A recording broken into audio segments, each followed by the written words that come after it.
नमस्कार दोस्तों, मैं विनय दुबे मुंबई से। किसी ने कहा है कि किसी की मदद करो तो मुट्ठी बंद करके करो, एक हाथ से करो तो दूसरे को पता ना चले। किशनगंज के बहादुरगंज में एक हत्या हो जाती है। पूरे देश में उसका गुस्सा दिखाई देता है। एक छोटा सा मासूम बच्चा हाथ में अपने पिता के इंसाफ के लिए गुहार लगाते देखकर किसी का भी दिल रो सकता है। विनय दुबे भी वही इंसान है, वही मांस वही हृदय के साथ पैदा हुआ। उस बच्चे की पीड़ा देखकर रहा नहीं गया, उठा और मैं चला आया बहादुरगंज की उस भूमि पर जहाँ पे मिलनाज भाई के इंसाफ की लड़ाई लड़ी जा रही है। कल उस परिवार से मैं मिला, काफ़ी देर तक मिलनाज भाई की जो पत्नी है, उसके बच्चे हैं, उनके साथ बैठा, पूरी केस को बारीकी से जाना।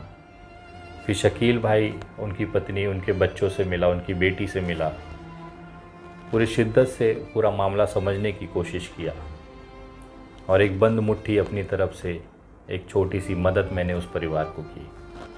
लेकिन सोशल मीडिया साइट पे जैसे हमेशा होता है कि अगर कोई अच्छा काम करने निकलता है तो उसकी पैर खिंचाई होती है। ये वो इंसान खींचते हैं जो ज़िंदगी में कभी कुछ कर नहीं पाए, किसी को एक निवाला खिला नहीं पाए, लेकिन जो सक्षम है, जो खिलाना चाहता है, ये उसके ऊपर सवालिया निशान खड़ा कर देते हैं। मैं नहीं चाहता था कि इस तरह की जो मदद हम करते हैं वो कभी सोशल मीडिया पर आए, लेकिन इन ऐसे समाज के कुछ ऐसे लोग हैं जो सवालिया निशान खड़ा करते हैं। ये उनको दिखाने के लिए या उनके सवालों का जवाब देने के लिए आज मुझे मजबूरन ये वीडियो बनानी पड़ रही है। मुझे बहुत दुख होता है कि समाज में ऐसा भी तबका है जो किसी भी मरहूम के, किसी भी एक मरे हुए इंसान के परिवार की इज्जत को सोशल मीडिया पर उछालते देखना पसंद करता है। किसी का पति मरा है, किसी का बाप मरा है, लेकिन इसे उस इंसान को इंसाफ दिलाने में इंटरेस्ट नहीं है। इन तरह के समाज के जो एक गंदगी है, उनको इसमें इंटरेस्ट है कि विनय दुबे वहाँ गया तो उसने क्या मदद किया। क्या केवल पैसे से मदद करना ही बड़ी बात होती है? मैंने वादा किया था कि सोशल मीडिया के माध्यम से आप लोगों से अपील की थी कि इस परिवार को आर्थिक मदद की ज़रूरत है। मैं नहीं बताना चाहता था ये चीज़, लेकिन मैं मजबूर हूँ इन लोगों की वजह से कि मुझे आप लोगों के सामने ये वीडियो रखना पड़ रहा है। कल जब मैं मिनाज भाई के परिवार से मिला, उनकी पत्नी से मिला, शकील भाई की पत्नी से मिला, इस दोनों परिवारों के लिए मैंने व्यक्तिगत तौर पर 50,000 रुपये का आर्थिक मदद किया। ये जो राशि है मिनाज भाई के जो छोटे भाई हैं रियाज भाई, उनके अकाउंट में ट्रांसफ़र किया गया। दोनों शकील भाई और मिनाज भाई की पत्नियों की सहमति से ये पैसा मैंने उनके ही सामने उनको भेजा। मैं चाहता था ये चीज़ बंद दरवाजे के अंदर ही रहे, ये केवल उनकी पत्नी और मेरे बीच ये जानकारी रहे, लेकिन जिस तरह से सवालिया निशान मुझ पे खड़े किए गए, मैं मजबूर हो गया कि आपको दिखाने के लिए कि विनय दुबे जो कहता है वो डंके की चोट पर करता है। ये जो 50,000 रुपये मैंने इस परिवार को आर्थिक मदद के तौर पे दिए हैं, ये इनके घाव के सामने कुछ भी नहीं है।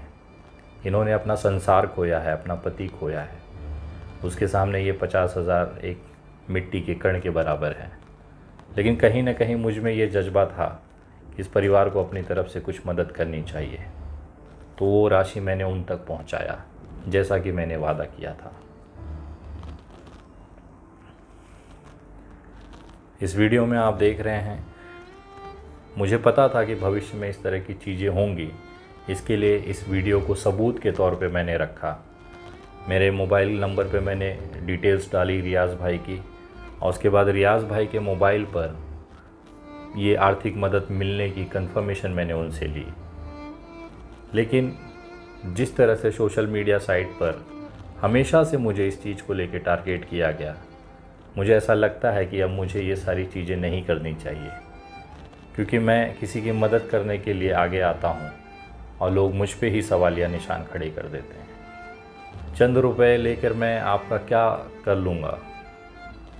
भगवान ने मुझे वो ज़िंदगी दी है कि मैं सुकून से 2 रोटी खा सकता हूँ बिना कुछ सोशल मीडिया पर किए।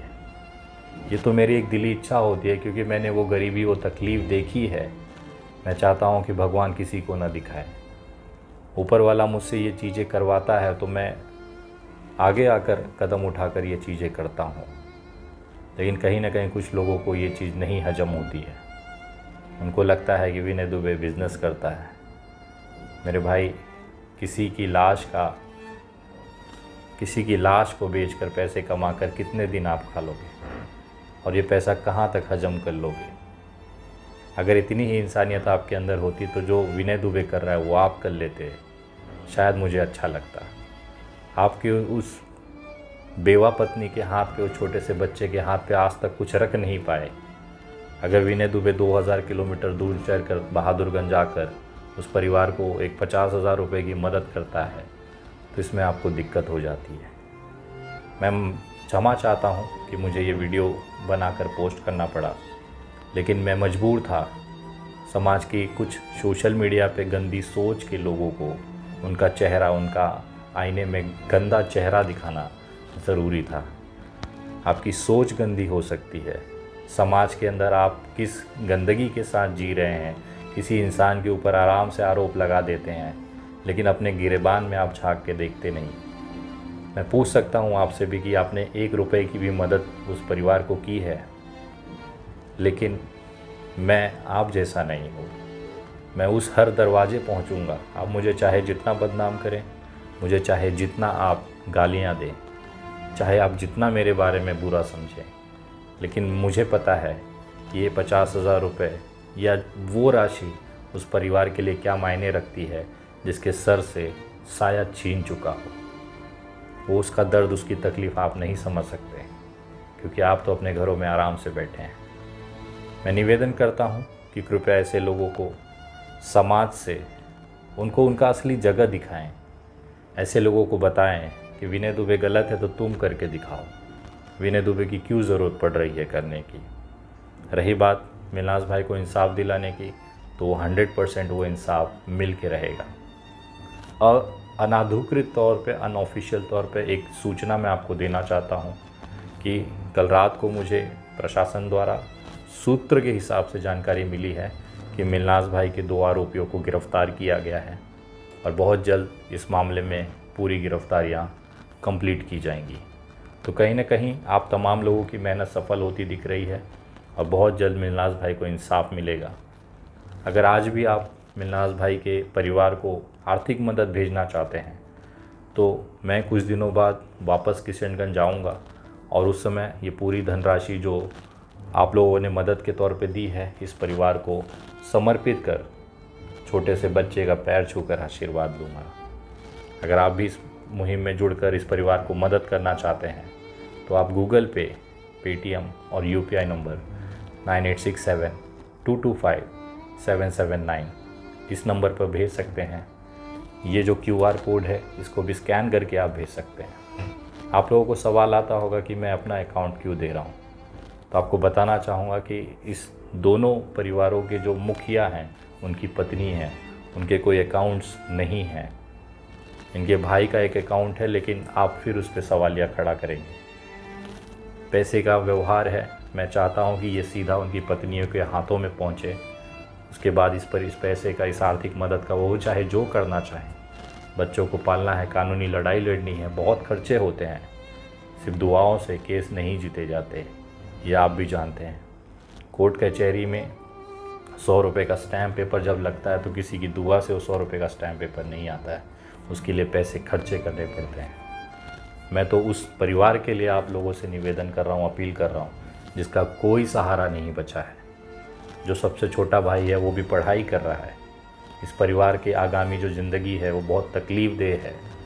बस उस तकलीफ़ पे थोड़ी सी मरहम हम लगाना चाहते हैं। ये शायद कुछ लोगों को बुरा लगता है, तो आपको बुरा लगता रहे।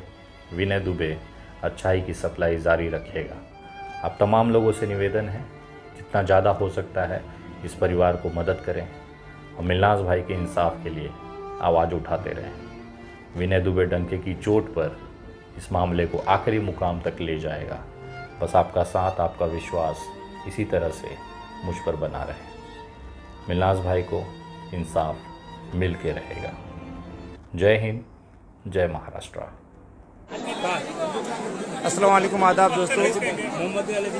अभी हम लोग मिन्हाज के घर पे हैं और यहाँ पे विनय दुबे जी की इंतज़ार में लोग जनसैलाब के तौर पे आए हैं।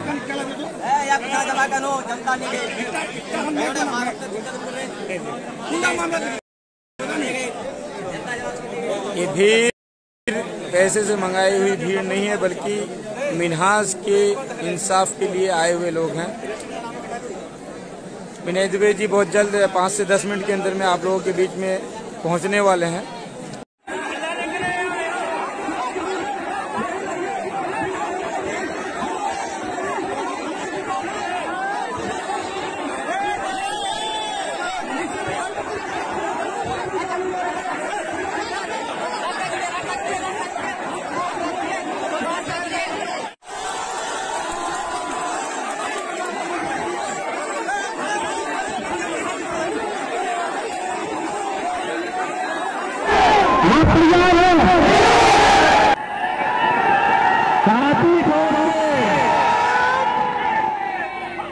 छाती ठोक के बोलिए कि आप लड़ेंगे,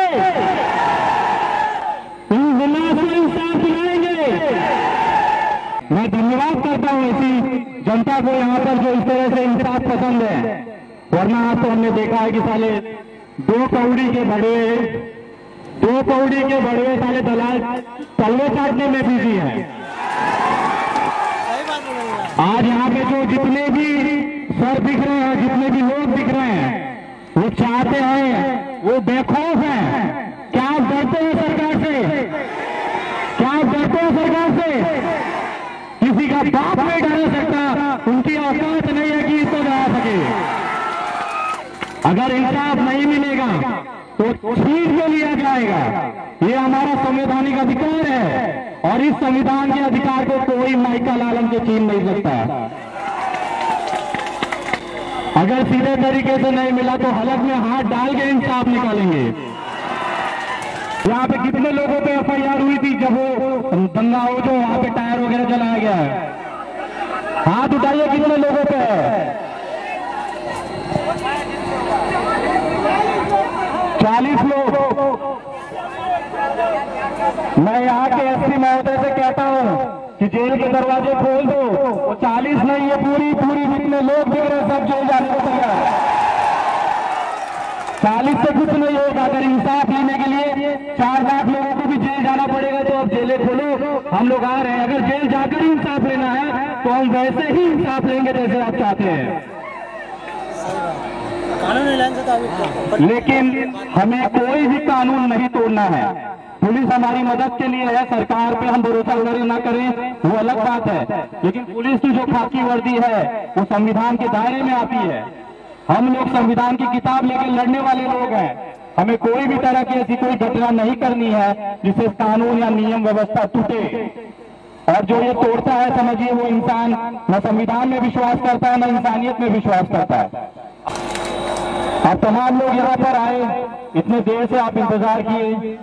मैं क्षमा चाहूंगा देरी के लिए, लेकिन मैं सलाम करता हूँ कुछ ऐसे मर्दों से पानी पड़ा है जो देखने के लिए और लड़ने के लिए तैयार है।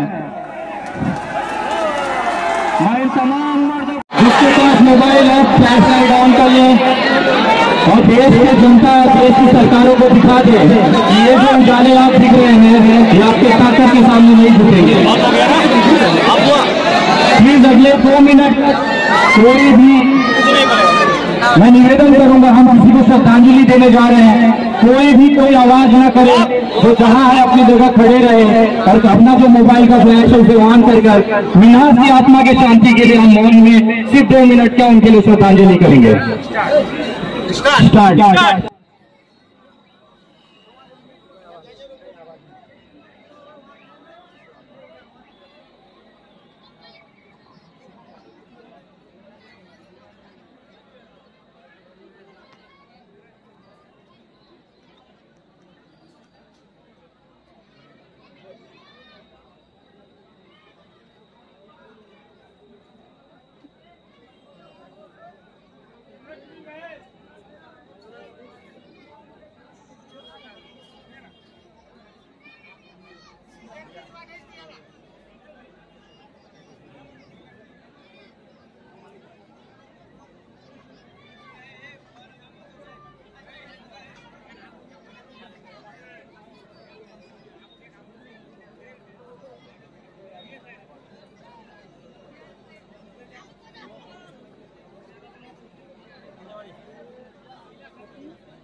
धन्यवाद। ओम शांति।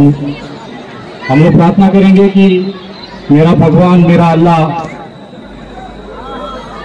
दोनों महरूमों को, शकील और मिनास को जन्नत में आला मुकाम अता करे। शकील भाई को भी जन्नत में आला मुकाम अता करे।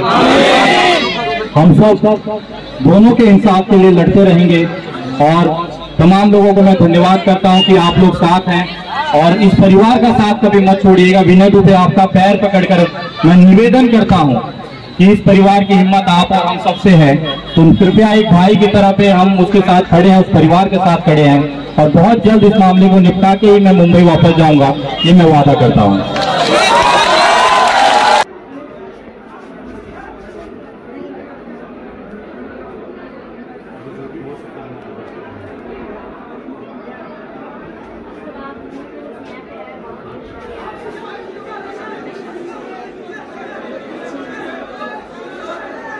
मैं